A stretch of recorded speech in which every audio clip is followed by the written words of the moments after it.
In this video, we are going to discuss about the role, responsibilities and liabilities of directors. So, we will first understand the meaning of the director basically. What is the purpose of having a director in a company? So, we have to understand that a company is formed by shareholders. The owner of the company are the shareholders basically, but actually they do not run the day-to-day affairs of the company. So there is a provision under the Companies Act that the shareholders will appoint directors.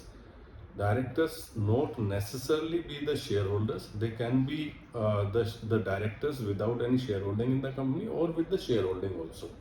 But actually they are responsible for the affairs of the company.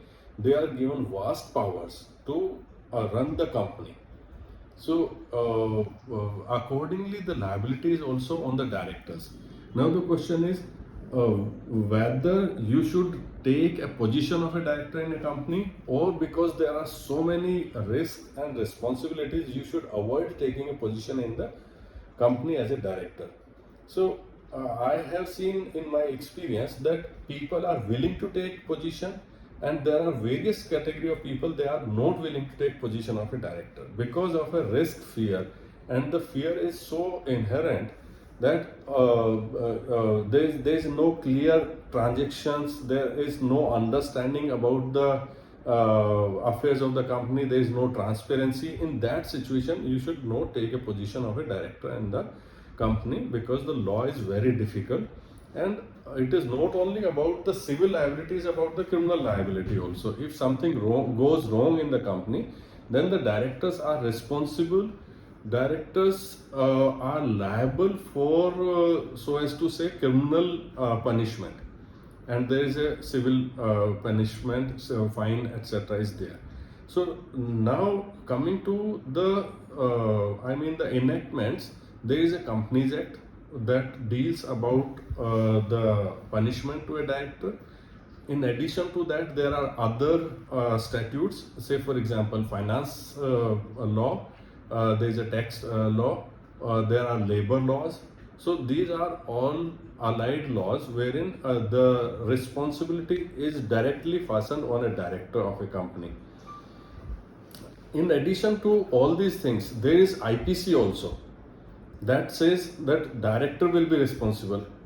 Then again there is a problem. So to my mind, what happens that as long as you are able to smoothly run the affairs of a company, there is no problem. There has to be a complete transparency.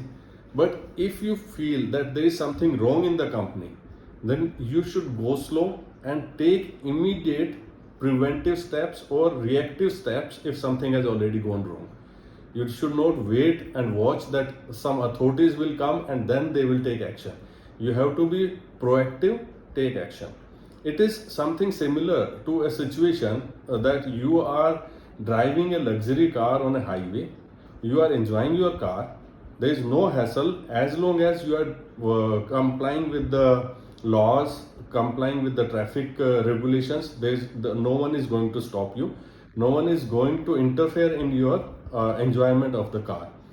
The position is that if you are taking just a ride, you are having a chauffeur, a driver is driving the car, then who is responsible? So it is a situation like when you are the responsible person for the affairs of the company, it means you are driving the car on your own. If you are having a chauffeur, then it is something similar to a situation wherein you have a functional head of the head of the affairs of that particular department, then he is responsible. So you have to make it clear, you being a director, but there is somebody else who is in charge of the affairs. It clearly means that the other person is in charge, who is giving direction, who is operating the affairs of the company. Then that person should, in an ideal situation, be the responsible person for that affairs, as long as you have not been participating in that transaction. But if your role is very clear and direct, and on the top of everything you are a beneficiary in that transaction, then you are directly responsible and liable. So it can further be extended with this example. If you are having a co-passenger or you are a co-passenger, there is another director also. So the driver is driving the car, but you and your co-passenger are not responsible because there is a functional head.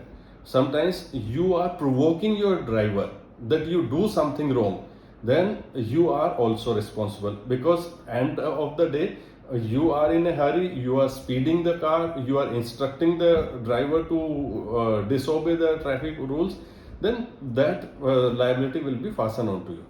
Now what happens, like why will you be responsible? When something goes wrong, only in that situation you will be responsible, not in an ordinary situation when everything is right. Then you are enjoying your drive, you are enjoying your ride, nothing is going to interfere in your affairs. Now what happens, there is a Companies Act. It says there are so many requirements that a director is responsible. First and foremost, you are basically in a fiduciary position, meaning thereby you are a trustee of the affairs of the company. In that situation, you are responsible. You have to take care of the interest of shareholders. You have to prepare the financial statements in such a manner that it discloses everything in a neat and clean manner, and you do not intentionally or unintentionally hide or you participate in a program that conceals the vital information, then you will be responsible. Similarly, if you are borrowing money or you are lending money, you being a director giving loan to another company, then you have to be very careful that if the requirements of the law are completely met, there is no violation. Then the law says about the shares, when you issue shares, when you buy back the scrips of the company, when you issue debentures in a company, when you prepare and you file the annual returns, there should not be any delay in filing the returns, because the liability is directly fastened on the directors. You have to be responsible when the minutes are prepared, maintenance of proper books of account, financial statements, and approval of the financial statements. We have seen in certain litigations when there is a litigation between directors or between shareholders, then what happens, director sometimes ignorantly signs some papers. Say for example, another director has resigned, but the compliance of the Companies Act has not been done, and then there is a board meeting, the resignation of the director has been recorded in the board meeting. Accordingly, the business of the company have been done in accordance with the available directors.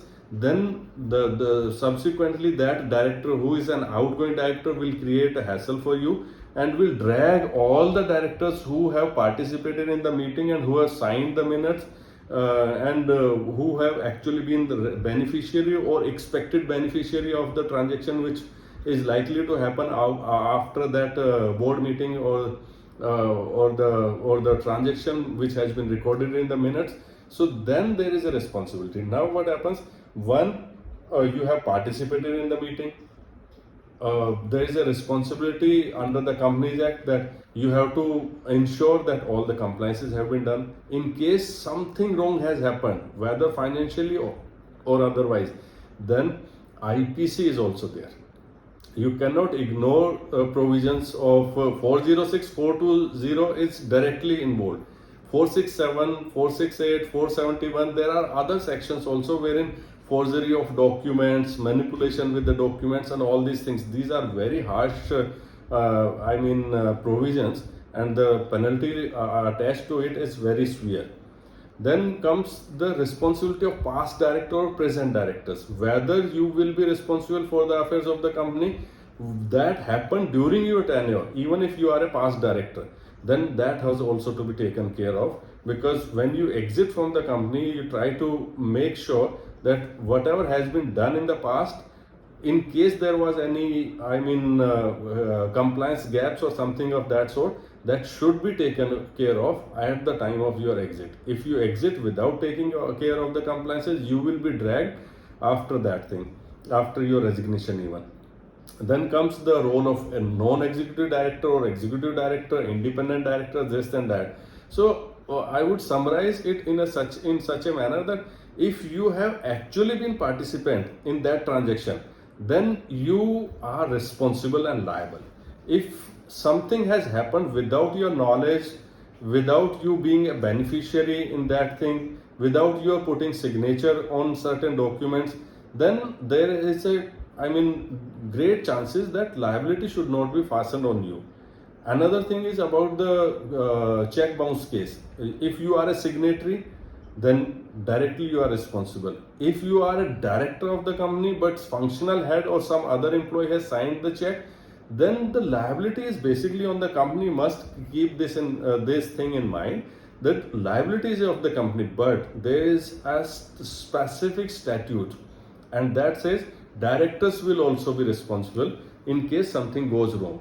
So for that purpose, you have to see the provisions of section 144, 141 of the Negotiable Instrument Act, wherein it says that you will be responsible if you were in charge, and that is also a critical thing, and you were responsible to the company for the conduct of the business of the company. If you were in charge only and you are not responsible, then there is a escape route.